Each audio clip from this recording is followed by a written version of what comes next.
So there's a very common concept, particularly in the New Age and places like that, that we need to talk about, because a lot of the relationships that get created with it are,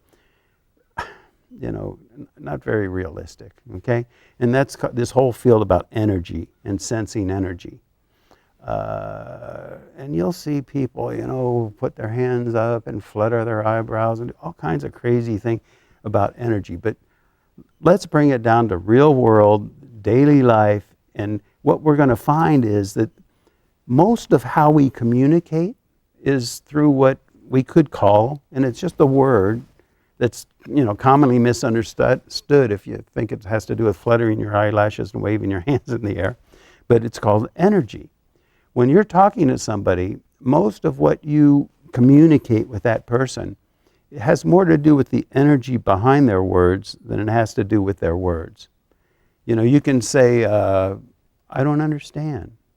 And that means something very different than, I don't understand. Because it's the feeling, and we can say it's the energy behind the words. And the energy gets even more subtle than that. You walk into a room, the room feels a certain way. We call that an energy. If you walk into a church, it's going to feel very different than if you walk into a dark bar, for example. Also, there's energy and energetics within your own body, and you feel it. If somebody points their finger at you, you feel it. That's why it's rude to point. Now, the reason we want to coin that phrase and use that word, energy, sensing energy, is because once you do that, it's a little bit like Newton naming gravity. Everybody knew what gravity was before Newton came along, but by naming it, you could start working with it, and then you get more subtle with it, more refined with it. Your insights into it deepen, and you start to address it more directly.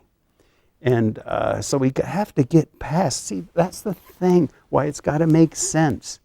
Because otherwise you get off into these superstitions and la-la lands, and it stops making sense.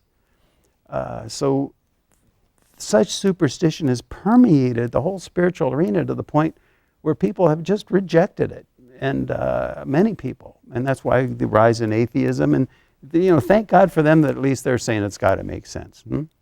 Okay, so think about that and start to notice in your life all the energy exchanges you have.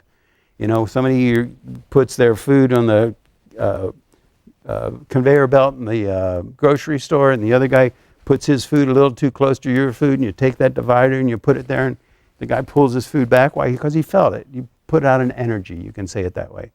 Many examples. You think about it and you discover that within your own life. Okay? Good. Thanks.